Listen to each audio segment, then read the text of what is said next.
Hello friends, welcome to my YouTube channel Knowledge Scale. Today we will discuss narration. आज हम narration को discuss करेंगे और friends ये नरेशन बहुत इंपॉर्टेंट टॉपिक है।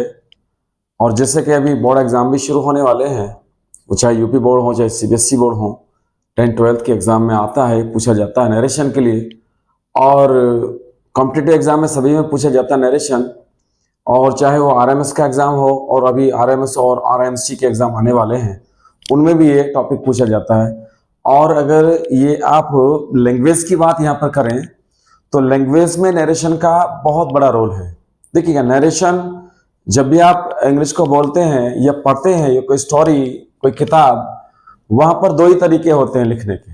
हमारे पास इंग्लिश को कहने के, किसी सेंटेंस को लिखने के, सेंटेंस को ट्रांसलेट करने के या बोलने के दो ही तरीके हैं, या तो वो डायरेक्ट स्पीच है या वो इनडायरेक्ट स्पीच है, उसे नरेशन कहते हैं। लेकिन नरेशन जो बना है वो नरेट से बना है। नरेट करना सीधी सीधी बात है। नरेट का मतलब किसी भी बात को जो किसी ने कही है, किसी भी स्पीकर ने वो बात कही है, उस बात को आप नरेट करते हैं, इसे सुनाते हैं किसी को, वो नरेट करना होता है। यानी उस बात को बयां करना, उस बात को कहना किसी से आकर के कि फला फला आदमी या फला इंसान ये कहता है या ये कह रहा है कि वो ऐसा करेगा या उसने ऐसा किया, यही नरेट होता है। तो इसे नरेट करना कहते हैं। तो उसी का मतलब है नरेशन। ये नरेशन नाम हो गया। तो नरेशन के दो तरीके आपके पास, डायरेक्ट स्पीच और इनडायरेक्ट स्पीच। यानी किसी की बात को कही गई को आपके पास दो रास्ते हैं। आपके पास दो रास्ते हैं किसी की बात को कहने के। क्या कि या तो उसको डायरेक्ट स्पीच में कहिएगा या उसको इनडायरेक्ट स्पीच में कहिएगा। यानी डायरेक्ट स्पीच का मतलब यह है कि यहां आपने कहा, एक वर्ब होगी यहां पर जिसको आप रिपोर्टिंग वर्ब कहते हैं। रिपोर्टिंग वर्ब यानी वो किसी टेंस में होगा। कहा पास्ट में कहा, कहता है प्रेजेंट होगा, कहेगा फ्यूचर में, यानी जो भी बात है वो। और जो उसने बात कही है उसको इन्वर्टेड कॉमास के अंदर जो बात उसने कही है या कहेगा या कहता है, वो इन्वर्टेड कॉमास के अंदर जो कही है उसे कहते हैं रिपोर्टेड स्पीच। रिपोर्टेड स्पीच यानी कही गई बात, जिसको कथन कहते हैं। जो उसने बयां की, जो बात कही है, हम उसको ऐसे ही same without changing any word, कुछ भी वर्ड चेंज किए बिना, कुछ हमने ना उसमें जोड़ा है, ना उसमें से हटाया है, ना उसमें से घटाया है, ऐसा का ऐसी द सेम उसको ऐसे ही रख देना, डिक्टो, उसको कहते हैं डायरेक्ट स्पीच। हाँ, जैसे किसी ने बोला, हमने सेम आकर के वो बात लिख दी या किसी को बयां कर दी, बता दी, नरेट कर दी, उसको कहते हैं डायरेक्ट स्पीच। अब अगर हम उस बात को अपने वर्ड्स में डाल करके कहें, यानी एक तरह से ऐसे समझिए जैसे एक्सप्लेन कर रहे हैं हम उस कथन को, उस बात को, उस कही गई बात को नरेट करना अपने वर्ड में, अपने वर्ड्स में बयां करना, उसे एक्सप्लेन करना अपने शब्दों में, उसे कहते हैं इनडायरेक्ट स्पीच। तो जब इनडायरेक्ट स्पीच को बनाते हैं तो सभी इन्वर्टेड कॉमास और कॉमास को सबसे पहली बात हटा दिया जाता है। देखो, सब हट जाते हैं। और इन दोनों रिपोर्टिंग और रिपोर्टेड स्पीच को जोड़ने के लिए, क्योंकि यहाँ एक वर्ब है, एक सब्जेक्ट है, और रिपोर्टेड स्पीच में भी एक सब्जेक्ट एक वर्ब है, तो दोनों क्लोज हैं, और दोनों क्लोज को जोड़ने के लिए एक कंजंक्शन चाहिए होता है। बस इतनी सी बात है। अब इसको आप यूं भी कह सकते हैं कि हम इसको कंजंक्शन का पार्ट पढ़ रहे हैं, ये भी बात सच है। और आप यूं भी कह सकते हैं कि डायरेक्ट से इनडायरेक्ट बनाना सीख रहे हैं, तभी भी वही बात है। अब बच्चों को पता नहीं होता, स्टूडेंट्स को पता नहीं होता कि आप पढ़ क्या रहे हैं। आप ये समझते हो कि कंजंक्शन का पार्ट अलग है, नरेशन का पार्ट अलग है। अलग नहीं है, ये वही है जो कंजंक्शन से दो क्लोज को जोड़ करके एक कॉम्प्लेक्स बनाया जाता है। ये वो कॉम्प्लेक्स का ही पार्ट है जिसको आप नाउन क्लोज कहते हैं। हाँ, अब प्रॉब्लम तो ये है ना, प्रॉब्लम ये है कि वो स्टूडेंट्स को समझ नहीं आता। वो कंजंक्शन को अलग पार्ट में पढ़ते हैं, नरेशन को अलग पार्ट में पढ़ते हैं। वो समझते हैं नरेशन कुछ अलग चीज है, कुछ आफत है, डायरेक्ट इनडायरेक्ट स्पीच अलग होती है और क्लोजेस अलग होते हैं। क्लोजेस अलग नहीं होते, ये भी तो क्लोज ही है ना। ये एक सेंटेंस का पार्ट है, ये एक सेंटेंस का पार्ट है, इनको आपस में जोड़ा, कंजंक्शन से कनेक्ट कर दिया, ये बन गया एक सेंटेंस। अब ये कॉम्प्लेक्स बन गया है। अब वो बाद की बात है कि आप कॉम्प्लेक्स पढ़ेंगे, कंपाउंड पढ़ेंगे, सिंपल पढ़ेंगे, लेकिन कुल मिला के ये तो है ना, जो कंजंक्शन से जुड़ रहा होगा तो जाहिर सी बात है वो दो क्लोज ही होंगे, क्योंकि जहां क्लोज नहीं होता वहां कंजंक्शन नहीं आता है। तो अब इनको आप रिपोर्टिंग वर्ब रिपोर्टेड स्पीच में पढ़ रहे हैं, लेकिन यू भी कह सकते हैं कि दो क्लोज हैं, इनमें से एक प्रिंसिपल क्लोज है और एक आपके सबऑर्डिनेट क्लोज है, इनको जोड़ने के लिए कंजंक्शन आएगा, वो आपका इनडायरेक्ट स्पीच बन गया। हाँ तो स्टूडेंट समझने की बात है बस, क्योंकि वो उस तरह से समझाया नहीं जाता, आपको समझ नहीं आया आज तक, दोबारा समझिएगा कि जब हम बिना कुछ घटाए, बिना कुछ जोड़े, बिना कुछ उसमें ऐड किए, बिना कुछ उसमें से रिमूव किए, द सेम वैसे ही जिसने जो बात कही है उसको हम कॉमास के अंदर इन्वर्टेड कॉमास में रख देते हैं, उसे डायरेक्ट स्पीच कहते हैं। और जब उस बात को अपने वर्ड्स में अब खुद एक्सप्लेन करके बताते कि फला फला आदमी ऐसा कहता कि वह करेगा, उसने ऐसा किया, उसी को इनडायरेक्ट स्पीच कहते हैं। तो ये है आपका नरेशन। क्लियर? अब आगे चलते, देखो तो नरेशन के दो पार्ट हैं, ध्यान रखना बहुत जरूरी खास। जब आप डायरेक्ट स्पीच मिलेगी आपको तो एक रिपोर्टिंग वर्ब और एक रिपोर्टेड स्पीच, ये पहचानना आपको। अब ये रिपोर्टिंग वर्ब का अपना एक टेंस होगा। देखो सबसे पहली बात है आपको रिपोर्टेड, मैं इसको शॉर्ट में लिख रहा रिपोर्टिंग वर्ब। अब रिपोर्टिंग वर्ब में अपनी एक वर्ब होती है, नहीं वर्ब एक वर्ब है, इस वर्ब को आपको पहचानना उसका टेंस क्या है, बस प्रेजेंट है, पास्ट है, फ्यूचर है। आगे चलते हैं number 2, reported speech. Reported speech क्यों है? कही गई बात। तो रिपोर्टेड स्पीच में अपना एक क्लोज होगा, एक सेंटेंस होगा, यहां भी एक क्लोज होगा, यहां भी वर्ब हो गया। तो इस क्लॉज में जो सेंटेंस है, इस क्लॉज के अंदर एक यहां भी वर्ब होगी, ये तो पक्की बात है। इस वर्ब का भी आपको टेंस समझना, बस ये दो बातें समझ जाओ और बस आपका काम हो गया। सबसे पहली बात है इस रिपोर्टिंग वर्ब का टेंस समझना। अब वो रिपोर्टिंग वर्ब का टेंस प्रेजेंट में है या वो पास्ट में है या वो फ्यूचर में है, क्योंकि इससे तो बाहर नहीं होगा। या तो प्रेजेंट का कोई टेंस होगा, या वो कोई पास्ट का टेंस होगा, या वो कोई फ्यूचर का टेंस होगा। क्लियर? और अगर आप रिपोर्टिंग वर्ब का टेंस समझ लेंगे, उसी के अकॉर्डिंग आपके रिपोर्टेड स्पीच चलेगी आके, और उसी के अकॉर्डिंग उस वर्ब को हम बदलेंगे। उसका टेंस वो मैं आपको सिखाऊंगा, उसका टेंस पकड़ने के बाद कहां चेंज होगा, क्या होगा, बस ये समझना है। और तीसरा पार्ट ये है, यानी तीसरी बात ये खास बात बता रहा हूं। फर्स्ट पॉइंट ये समझना, सेकंड ये, और थर्ड पॉइंट ये है कि आपके जो प्रोनाउंस हैं, जो आपको रिपोर्टेड स्पीच में प्रोनाउंस मिलेंगे, उनको चेंज कर देते हैं, यानी तीनों पर्सन को, first person, second person, third person, according to S O N. यानी जो आपके फर्स्ट पर्सन के प्रोनाउन वो सिखाऊंगा वो बदल जाएंगे सब्जेक्ट से, सेकंड पर्सन के जो प्रोनाउन है उन्हें बदलेंगे हम उसमें जो दिया गया ऑब्जेक्ट उसके अकॉर्डिंग, और जो थर्ड पर्सन के प्रोनाउन है एन का मतलब नो चेंज, उनको बदलते नहीं। अब वो क्यों बदले जाएंगे यही बताऊंगा, क्योंकि फर्स्ट पर्सन जो होते हैं वो स्पीकर होते हैं, और सब्जेक्ट जो होता है वो बात को कहने वाला होता है, इसलिए स्पीकर को सब्जेक्ट से बदला जाता है, इसलिए आई और वी जो है बदले जाते हैं सब्जेक्ट से। वो आगे सिखाऊंगा, अभी तो बता रहा हूं। और सेकंड पर्सन चूंकि स्पीकर नहीं होता, लिसनर होता है, तो सुनने वाला हमेशा ऑब्जेक्ट होता है, इसलिए सेकंड पर्सन को ऑब्जेक्ट से बदलते हैं, इसलिए वो ऑब्जेक्ट से बदला जाता है।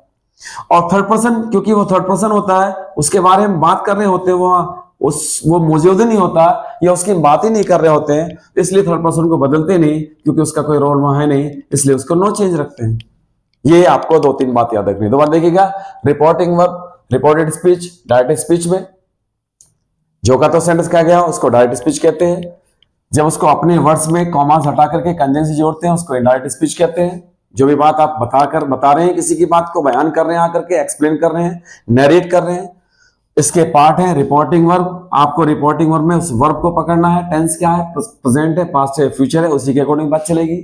रिपोर्टेड स्पीच का क्लोज होगा, क्लोज में वर्ब होगी, उसका टेंस देखना हमें, उसको चेंज करेंगे इनके अकॉर्डिंग, वो बताऊंगा। और एक प्रोनाउन चेंज किए जाते हैं रिपोर्टेड स्पीच के, क्या कि फर्स्ट पर्सन को सब्जेक्ट से, सेकंड को थर्ड से, और सेकंड को ऑब्जेक्ट से, और थर्ड पर्सन को नो चेंज, उसको बदलते नहीं। ये है इसका बेस, इससे ज्यादा नहीं, और इस पे आगे काम करते हैं। ओके, आगे चलते हैं।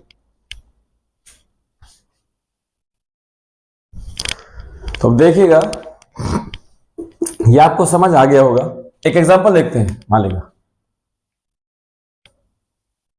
Ram says to me I do not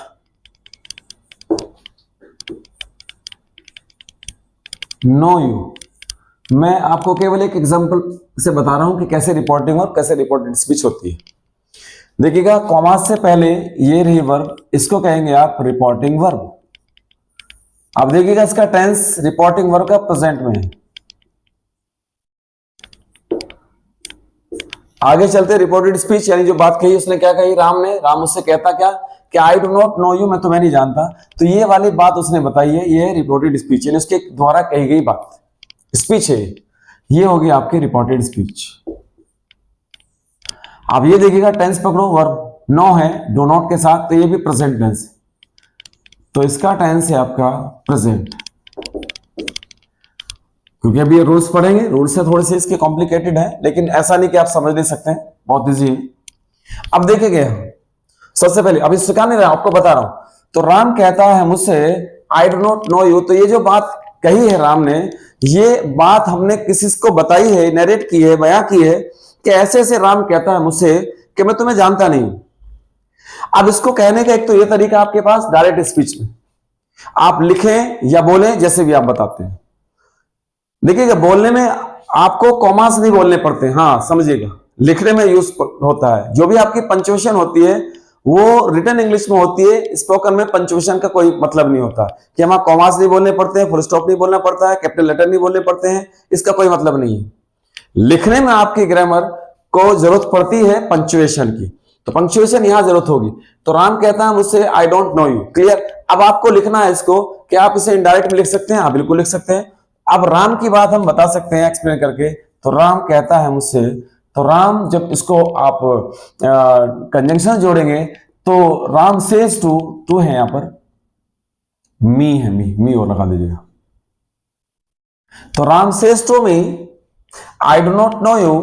देखिएगा, ये जब आप इनडायरेक्ट बनाते हो तो ये जो सेज है ये टेल में बदल जाता है, तो क्योंकि सेज है इसलिए टेल्स हो जाएगा। टेल्स ये भी बताऊंगा मैं टेल्स क्यों आ गया, अभी समझेगा। क्योंकि अब आप बता रहे हैं, राम कहता है मुझसे कि मैं तुम्हें नहीं जानता हूं।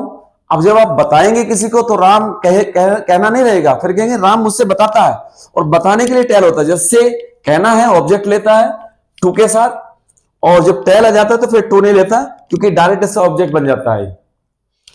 तो राम टेल्स मी कंजंक्शन, क्योंकि असर्टिव सेंटेंस है, असर्टिव का दैट होता है। अब देखिएगा, मैं तुम्हें नहीं जानता, आई कौन सा पर्सन है, फर्स्ट पर्सन है, फर्स्ट मैं। फर्स्ट पर्सन किससे बदलेगा, अभी बताया था मैंने, फर्स्ट पर्सन बदलेगा आपको, ये देखो 1 2 3 SON। तो फर्स्ट पर्सन को बदलेंगे सब्जेक्ट से। सब्जेक्ट कौन है इसका, राम। तो राम के लिए प्रोनाउन आ गया ही। आई के साथ डो नॉट है, तो ही के साथ does not. No, you second person है, सेकंड पर्सन किससे बदलेंगे, ऑब्जेक्ट। ऑब्जेक्ट सेंटेंस का कौन है, मी। तो यहां पर आ गया आपका मी, यू मी में बदल गया। अब देखिएगा, क्या सेंटेंस पे कोई मीनिंग में कोई चेंज हुआ, मीनिंग में कोई चेंज नहीं हुआ, ये समझिएगा बात, ये समझाना चाहता हूं। अभी रूल नहीं बता रहा हूं, कभी सोचो रूल हो गया, नहीं रूल तो बताऊंगा अभी। राम कहता है मुझसे कि मैं तुम्हें नहीं जानता हूं। अब यही बात हमने अब एक्सप्लेन की कि राम मुझे बताता है, वह मुझे नहीं जानता है। हाँ, अब ये वह का चक्कर क्या, मुझे के चक्कर समझ नहीं आता। कहने का तरीका दो है, देखिएगा। राम मुझसे कहता है कि मैं तुम्हें नहीं जानता, तो आप मैं सेम वही राम बन के आप बता रहे हैं, जो का तो आपने कोई चेंज नहीं किया। राम कहता है मुझसे कि मैं तुम्हें नहीं जानता हूं, आई डोंट नो यू। लेकिन जब हम उसकी बात को एक्सप्लेन करेंगे तो बन जाएगा कि राम मुझे बताता है कि वह मुझे नहीं जानता। वह कौन, राम। मुझे किसे, मुझे, यानी ये मी ही यू था, ये इससे बदल गया, और आई ही राम था, इसलिए ही हो गया। बस इतनी सी बात होती है। और वो चेंज करने में आप फंसे रहते हैं, समझ नहीं आता कि क्यों बदल रहे हैं। अरे पहले ये समझ लो क्यों बदल रहे हैं, कैसे बदलेंगे वो तो समझ में आ ही जाएगा। अब प्रॉब्लम तो यही है कि बस वो रट रखा आपने, गड़बड़ तो यही है। राम कहता है मुझसे मैं तुम्हें नहीं जानता हूं, और राम मुझे बताता है कि वह मुझे नहीं जानता है। तो तुम्हें का मुझे बन गया और मैं का वह बन गया। बात तो अभी भी इसमें डायरेक्ट इनडायरेक्ट में कोई मीनिंग चेंज नहीं होता, बात वही रहती है, बस केवल कहने के तरीके दो मैंने बताया। डायरेक्ट स्पीच वो है जिसमें कुछ चेंज नहीं करना है, इनडायरेक्ट वो है जो किसी ने बात कही स्पीकर ने उसे अपने वर्ड्स में ढाल करके उसको एक्सप्लेन करना, एक तरह से बताना, और कुछ चीजें उसमें ऐड करके क्योंकि करनी पड़ेंगी, कुछ चीजें बदलनी भी पड़ेंगी, आगे कुछ वर्ड्स भी आएंगे, कभी कभी टेंस भी बदलने पड़ेंगे, वो बाद की बात है। उसी को आप इनडायरेक्ट स्पीच कहते हैं। क्लियर है? यहां तक आगे बढ़ते हैं। अब मैं आपको बताता हूं।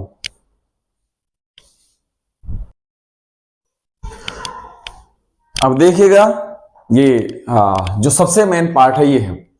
अब आपने रिपोर्टिंग वर्ड, रिपोर्टेड स्पीच देखा। आपका जो रिपोर्टेड स्पीच का जो सेंटेंस होगा, अब उसके ऊपर डिपेंड करेगा आपका कि आप किस तरह से सेंटेंस को बनाएंगे इनडायरेक्ट में।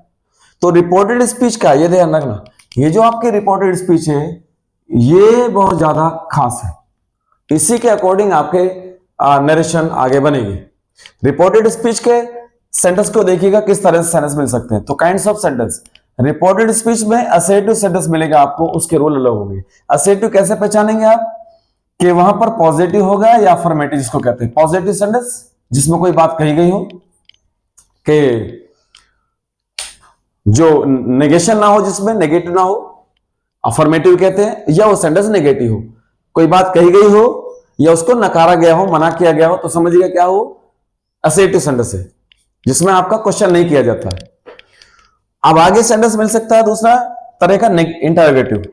नंबर सेकंड, इंटरोगेटिव में कैसे पहचानेंगे? आपको पता है इंटरोगेटिव में क्वेश्चन किया जाता है। एक होते हैं जो हेल्पिंग से शुरू होते हैं, जो डू से, does, did, can, could, would, इनसे शुरू होंगे, उसको फर्स्ट टाइप भी कहते हैं। और सेकंड जो होगा वो क्वेश्चन वर्ड से शुरू होगा, हु, हुज, हुम, व्हाट, वेयर, वो सब इंटरोगेटिव है, क्योंकि वो क्वेश्चन किए जाते हैं।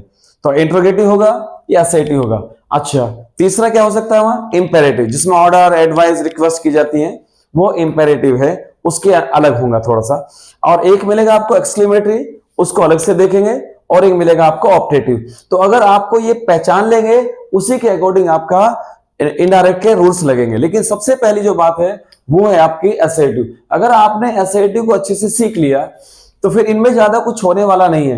इनमें बस थोड़ी थोड़ी चीजें बदलेंगी, एक एक दो दो रूल बदलेगा और आराम से पहचान लेंगे, क्योंकि ज्यादातर रूल्स जो है यहां अप्लाई हो जाएंगे और इसी से आप सीख जाएंगे। असर्टिव में सीख जाएंगे आप टेंस को कैसे चेंज करेंगे, प्रोनाउन को कैसे चेंज करेंगे, रिपोर्टिंग और कैसे चेंज होगी, या कुछ वर्ड्स और भी आते हैं उनको कैसे चेंज करेंगे। और बस आगे बस इंटरोगेटिव इजी हो जाएगा, इंपेरेटिव भी, एक्सक्लेमेटिव भी और ऑप्टेटिव भी। तो आप इन सेंटेंस के ऊपर डिपेंड करेगा इस रिपोर्टेड स्पीच के कि यहां में कंजंक्शन क्या लगाना और रिपोर्टिंग को कैसे रखनी। तो एक बात समझिएगा, जब यहां पर सेंटेंस में आपको असर्टिव सेंटेंस मिल जाए, यानी पॉजिटिव या नेगेटिव, तो इनका जो कंजंक्शन होगा वो याद रखना, वो होगा दैट। यहां पर जो आएगा वो दैट होगा। असर्टिव को दैट से जोड़ते हैं, क्योंकि इसमें क्वेश्चन नहीं होता, जो क्वेश्चन नहीं होता दैट आता है। अच्छा, इंटरोगेटिव जो है, ये जो आपका फर्स्ट टाइप है इंटरोगेटिव, जो हेल्पिंग से शुरू होगा, उसका जो कंजंक्शन होगा वो आपका होगा इफ या वेदर, क्योंकि क्वेश्चन करने के लिए इफ या वेदर आता है। ये वो इफ नहीं है कंडीशनल वाला, याद है ना, कंडीशन में इफ का मतलब यदि होता है, लेकिन यहां क्वेश्चन करता है इफ, वो भी मैं बताऊंगा कि यदि कब होता है। और जो इंटरोगेटिव में क्वेश्चन वर्ड से शुरू होते हैं, तो इस क्वेश्चन वर्ड को ही कंजंक्शन बना दिया जाता है, यही कंजंक्शन बन जाता है, फिर और कोई कंजंक्शन नहीं लगता, ना दैट आता ना इफ आता है। अच्छा, इंपेरेटिव जो सेंटेंसेस होते हैं, इंपेरेटिव सेंटेंसेस में कंजंक्शन नहीं आता, प्रीपोजिशन आती है टू। वो क्यों? क्योंकि वो वर्ब की फर्स्ट फॉर्म को जोड़ता है। अब आपको यह बता दिया जाता है कंजंक्शन, टू कंजंक्शन नहीं होता है, प्रीपोजिशन होती है। अब यूं बता देंगे आपको कि इंपेरेटिव सेंटेंस का कंजंक्शन जो है टू है, तो उनसे पूछो टू कंजंक्शन तो काम ही नहीं करता है, टू वर्ब को जोड़ता है, इसलिए यहां कंजंक्शन की जरूरत नहीं पड़ती, टू से जोड़ देते हैं फर्स्ट फॉर्म से। हाँ, इंपेरेटिव में कुछ सेंटेंसेस है लेट वाले, जहां पर प्रपोजल वगैरह सजेशन होगा, वहां पर दैट आता है, वो मैं बताऊंगा, इसलिए मैंने इस पे स्टार लगा दिया। तो इसमें दैट का यूज भी करते हैं इंपेरेटिव में, और टू प्रीपोजिशन का यूज भी करते हैं। आगे चलते हैं। एक्सक्लेमेटरी जो सेंटेंसेस हैं वो आपके कंजंक्शन दैट से जोड़ जाएंगे, क्योंकि वह असर्टिव होते हैं एक तरह से। और जो आपके ऑप्टेटिव हैं, इनका कंजंक्शन भी आपका दैट ही होता है।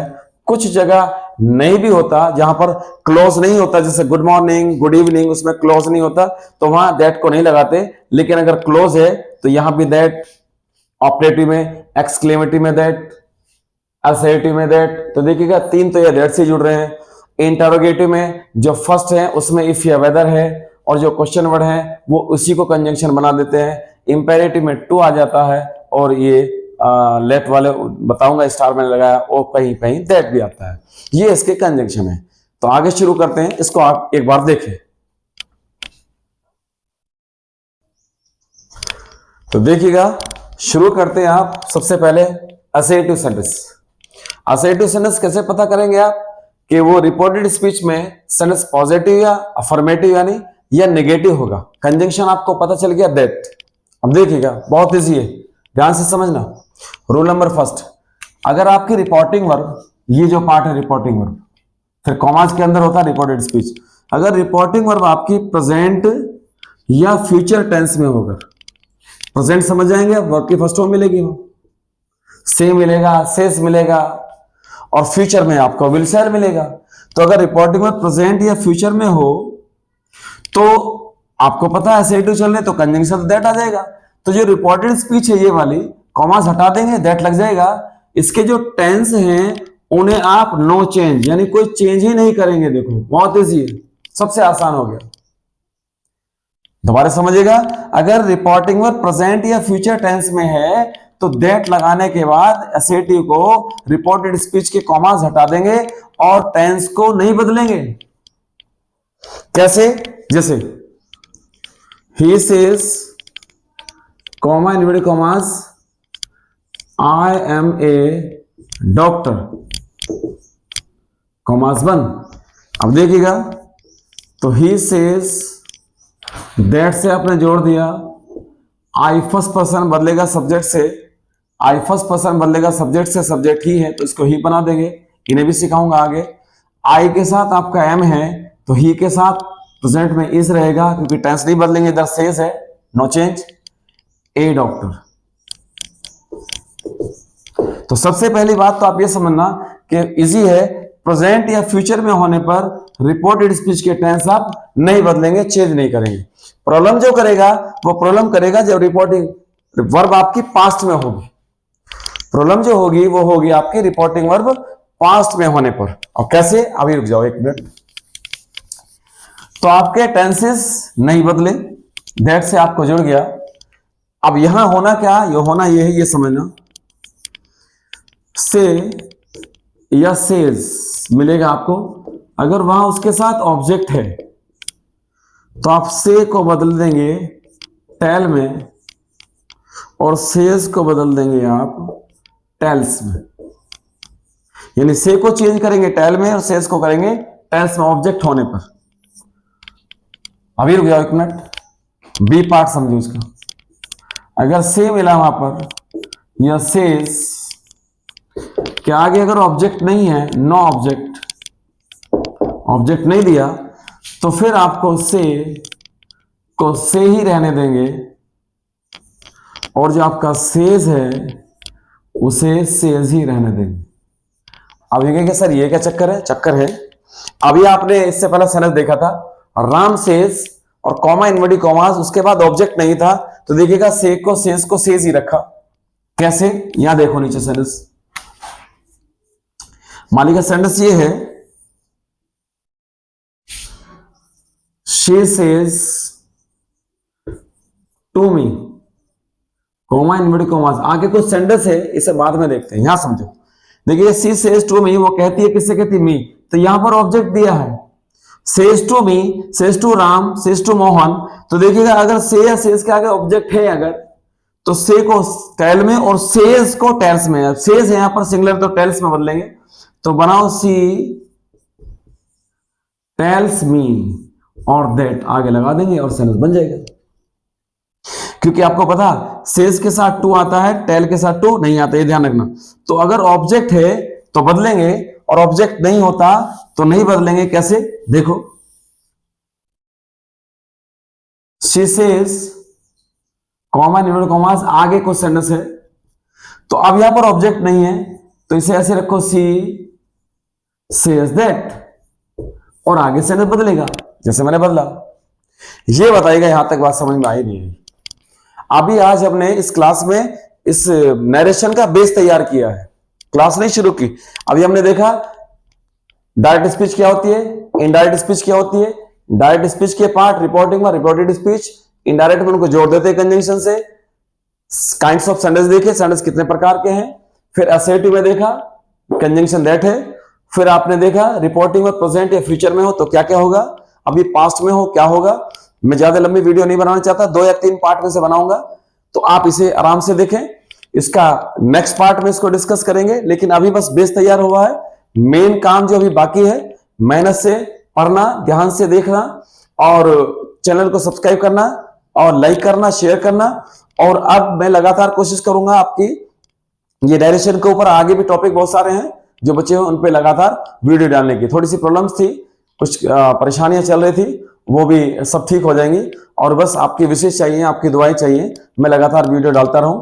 और मैं लगातार कोशिश करूंगा इस टॉपिक को खत्म करने के बाद दूसरा टॉपिक, फिर तीसरा टॉपिक। और आप बस चैनल से जुड़े रहिएगा और आप इसको सब्सक्राइब करें, चैनल को लाइक करें, शेयर करें, और आपके कंट्रीब्यूशन की जरूरत है। Okay, best of luck. मिलते हैं नेक्स्ट वीडियो में इसी फॉर्मेट के साथ आगे।